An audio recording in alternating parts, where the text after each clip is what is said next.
નગર દેવી માતા ભદ્રકાળી 614 વર્ષમાં પ્રથમ વખત નગરચર્યાએ નીકળ્યા છે। અમદાવાદનો સ્થાપના દિવસ પણ છે અને મહાશિવરાત્રીનો આજે પાવન પર્વ પણ છે અને આ દિવસે નગર દેવી નગરજનોને દર્શન એટલે કે આશીર્વાદ આપવા માટે નીકળ્યા છે। ભગવાન જગન્નાથજીની રથયાત્રામાં જે રીતે સોનાની સાવરણીથી પહિંદ વિધિ કરવામાં આવે છે તેમ શહેર મેયર અને એએમસીના પદાધિકારીઓએ મોરપીંછની સાવરણીથી પહિંદ વિધિ કરીને રથનું પ્રસ્થાન કરાવ્યું હતું। આ નગરયાત્રામાં મોટી સંખ્યામાં ભક્તોએ ભાગ લીધો છે। હાથી, અખાડા, કલાકારો અને ભજન મંડળી સાથે માતાજી રથમાં સવાર થઈને નગરયાત્રાએ નીકળ્યા છે।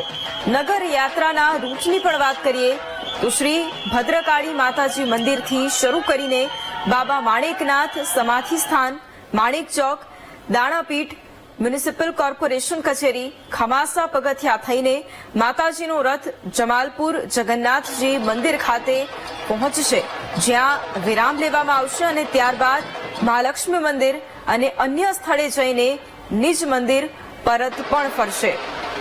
તો 614 વર્ષમાં પ્રથમ વખત નગરચર્યા યોજાઈ રહી છે, નગરદેવી ભદ્રકાળીની નગરચર્યા, અને આજે અમદાવાદનો સ્થાપના દિવસ પણ છે અને મહાશિવરાત્રીનો પાવન પર્વ પણ છે।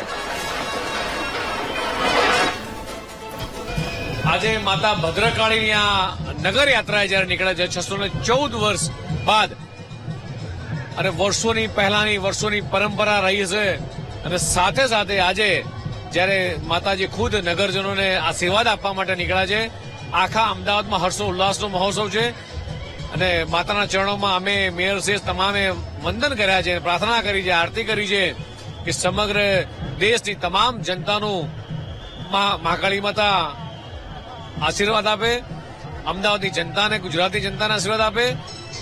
માતા ભદ્રકાળી જે રીતે જગન્નાથ ભગવાનની રથયાત્રા નીકળે છે અને ત્યાં પરણ વિધિ થાય છે, એ જ પ્રમાણેની મોરપીંછથી આજે પરણ વિધિ હું મને મેયર સ્ટેન્ડિંગ બધાના હસ્તે આજે કરવામાં આવી છે, પણ બધા જ માટે ખૂબ આશીર્વાદરૂપ છે। અમદાવાદના ઘર આંગણે ભદ્રકાળી માતાજીના પવિત્ર આંગણે એક પાવન પવિત્ર પ્રસંગ છે અને આજે સૌથી મોટી વાત કે આજે અમદાવાદ શહેરનો સ્થાપના દિવસ અને મહાશિવરાત્રીનું પાવન પર્વ અને એની સાથે સાથે જે ભદ્રકાળી માતાજી વિશ્વ વિખ્યાત દિવ્ય ભવ્ય આજે 614 વર્ષ પછી યાત્રા નીકળી રહી છે અને આ યાત્રા 6.6 કિલોમીટર સુધી જે એમાં વિશાળ સંખ્યામાં માઈ ભક્તો જોડાવાના છે અને આપે જોઈ રહ્યા છો કે આજે જે ભક્તોનો ઉત્સાહ અને ઉમંગ જોઈને એવું લાગી રહ્યું છે આ ભવ્યાતિ ભવ્ય ઐતિહાસિક યાત્રા દર વર્ષે ભદ્રકાળી માતાજીની નીકળશે અને આ યાત્રામાં અનેક મંડળીઓ, અનેક ઊંટ, હાથી, ભજન મંડળીઓ અને સાથે સાથે સાધુ, મહંત, સહંત પણ એમાં જોડાયા છે। એની સાથે સાથે નગરજનોને આજના આ પ્રસંગે હું ખૂબ ખૂબ શુભકામનાઓ પાઠવું છું। અને આ જ મુદ્દે સંવાદદાતા પાર્થ આપણી સાથે લાઈવ જોડાયા છે। પાર્થ, અમદાવાદના નગરદેવી માતા ભદ્રકાળી 614 વર્ષમાં પ્રથમવાર નગર યાત્રાએ નીકળ્યા છે। આપની પાસેથી એ જાણવા માંગીશું કે ભક્તોમાં કેટલો ઉત્સાહ છે અને લોકો કઈ રીતે સ્વાગત કરી રહ્યા છે?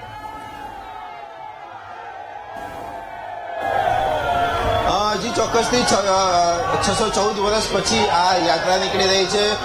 જેવી રીતે ભગવાન જગન્નાથની રથયાત્રા નીકળે છે તેવી રીતે ભગવાન અમદાવાદના નગરદેવી ભદ્રકાળીની નગરયાત્રા નીકળી છે। 614 વર્ષ પછી આ યાત્રા નીકળી છે। તમે આ જે રીતના દ્રશ્યો જોઈ શકો છો તે અમદાવાદના જગન્નાથ મંદિરની બહારના દ્રશ્યો છે કે યાત્રા અત્યારે જગન્નાથ મંદિર ખાતે પહોંચી છે। ભાવિક ભક્તોની વાત કરવામાં આવે તો વહેલી સવારથી જ લોકો અહીંયા ભદ્રકાળી માતાના દર્શન કરવા માટે ભગવાન જગન્નાથ મંદિરે આવી પહોંચ્યા છે। પોલીસનો પણ ખાસ બંદોબસ્ત છે। 6 કિલોમીટરની આ યાત્રામાં લગભગ 1000થી 1200 જેટલા પોલીસ કર્મચારીઓ, અધિકારીઓ અહીંયા બંદોબસ્તમાં જોડાયા છે। ભક્તોની વાત કરવામાં આવે તો ભક્તોનું ઘોડાપૂર લાગ્યું છે, પરંતુ જે રીતની વાત કરવામાં આવે તો ભક્તો સાથે આપણે જો ખાસ જે રીતની વાત કરવામાં આવે તો અત્યારે આજે ભદ્રકાળીનો રથ છે તે અત્યારે મંદિરની અંદર પ્રવેશી રહ્યો છે। તેના સીધા દ્રશ્યો તમે જોઈ રહ્યા છો। ભગવાન જગન્નાથ મંદિરમાં આ રથ અત્યારે પ્રવેશ કરી રહ્યો છે. ભગવાન જગન્નાથ મંદિરના મહંત દ્વારા તેમનું સ્વાગત કરવામાં આવશે. મહત્વની વાત કરવામાં આવે તો સ્વાગત વિધિ કરવામાં આવશે. ભગવાન જગન્નાથના મંદિર ખાતે ખાસ વિશેષ વ્યવસ્થા કરવામાં આવી છે. ભાવિક ભક્તો પણ જય માતાજીના નારા લગાવી રહ્યા છે. તમે જે આ દ્રશ્યો જોઈ રહ્યા છો, ભગવાન જગન્નાથ મંદિરની અંદર નગરદેવી ભદ્રકાળીનો રથ પ્રવેશી ચૂક્યો છે. તેનું સ્વાગત કરવામાં આવશે, ટ્રસ્ટીઓનું સ્વાગત કરવામાં આવશે, માતાજીની આરતી ઉતારવામાં આવશે, ગુલાલ કરવામાં આવશે. ભગવાન જગન્નાથના ટ્રસ્ટી અને મહંત પણ અહીંયા હાજર છે. તેમના દ્વારા ખાસ સ્વાગત વિધિ પણ કરવામાં આવશે. જે રીતની વાત કરવામાં આવે તો 614 વર્ષ બાદ આ પ્રથમ વખત અમદાવાદમાં આ યાત્રા યોજાઈ રહી છે. જી બિલકુલ પાર્થ, આભાર તમામ જાણકારી માટે. તમામ ભદ્રકાળીની આ નગરયાત્રા કે જ્યાં મોટી સંખ્યામાં ભક્તો ઉમટ્યા છે અને માતાજીના દર્શન પણ કરી રહ્યા છે.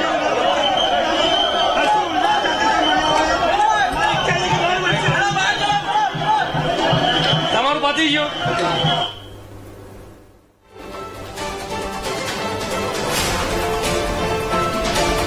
તો આજે નગરદેવી માતા ભદ્રકાળીની નગરયાત્રા. નગરદેવી ભદ્રકાળી માતાજીની રથયાત્રા છે. એમાં પોલીસ દ્વારા આપણે સમગ્ર 6 કિલોમીટર રૂટ વિસ્તાર ઉપર બંદોબસ્ત ફાળવવામાં આવ્યા છે અને એમાં મૂવિંગ બંદોબસ્તમાં પોલીસ સ્ટેશનના અધિકારીઓ અને ક્રાઇમ બ્રાન્ચના અધિકારીઓ સામેલ છે. એની સાથે સાથે આમાં પોલીસ અધિકારી કર્મચારી મળીને 800 થી વધારે પોલીસ તેમજ 400 થી વધારે હોમગાર્ડ તૈનાત છે. સમગ્ર રૂટ ઉપર CCTV camera, body Warne camera દ્વારા ચાપતી નજર રાખવામાં આવી રહી છે. બહુ સરસ લાગી રહ્યું છે. બહુ જ આનંદ આવે છે. બધા નગરજનોને સુખ શાંતિની સમૃદ્ધિ આલે, શુદ્ધિ આલે. ભગવાન માતાજીને પ્રાર્થના છે એવી રીતે.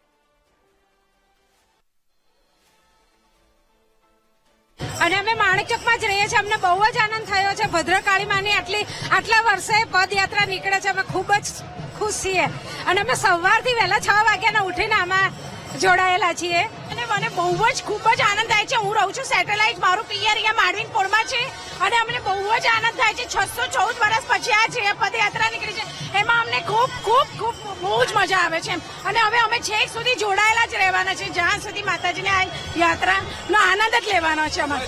આ નગરદેવીની આવી રીતના નીકળવી જ જોઈએ. દર વર્ષે આનંદ લેવાનો જ છે અમારે. દર વર્ષે નીકળે છે એવો ખૂબ ખૂબ અમારે બધાનો સાથ સહકાર રહેશે ને આપણે બહુ જ બોલા ભદ્રકાળી માતા કી જય. સારું છે, માતાજીનું આટલા વર્ષો પછી નીકળ્યું છે તો સારું છે આપણા હિન્દુ ધર્મ માટે ને બધા માટે ને પબ્લિક પણ છે. યાત્રા જેવી ફિલિંગ આવે છે રાયખડથી જ. રથયાત્રા જેવી ફિલિંગ આવે છે. બસ બહુ મસ્ત છે. માતાજીની કૃપા છે. સૌથી પહેલા તો જમાલપુર ખાડિયાના ધારાસભ્ય તરીકે હું નસીબદાર છું કે ભગવાન જગન્નાથજીની રથયાત્રા પણ જમાલપુરમાંથી નીકળે છે અને આજે 614 વર્ષ થઈ ગયા નગરદેવી ભદ્રકાળી માતા જે ભદ્રકાળી જે કેમ્પસના અંદર અમદાવાદ શહેરના અંદર ભદ્રકાળી નગરદેવી દર્શન માટે નીકળ્યા છે. ત્યારે અનેરો લોકોમાં ઉત્સાહ છે અને હંમેશા મુસ્લિમ સમાજ તરફથી દરેક વિસ્તારના અંદર અલગ અલગ જગ્યાઓ પર સ્ટેજ બાંધીને સ્વાગત કરવામાં આવે છે. આજે પ્રથમ વખત હતું.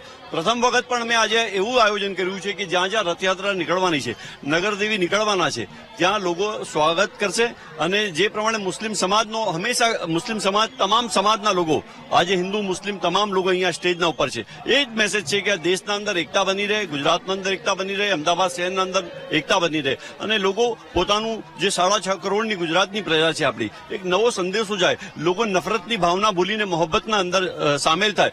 એ જ સંદેશો સાથે આજે અમે નગરદેવી જયારે અહીંયા દર્શન અહીંયા નીકળ્યા છે ત્યારે મહંતશ્રીનું અમે ફૂલહારથી સ્વાગત કર્યું, શાલ ઓઢાડીને સ્વાગત કર્યું અને અલગ અલગ જગ્યાએ અમે પાણીની વ્યવસ્થા કરી છે, છાસની વ્યવસ્થા કરી છે. દરેક જગ્યાએ અલગ અલગ અમારા લોકો ઉભા છે અને પાણી અને છાસની વિતરણ કરશે.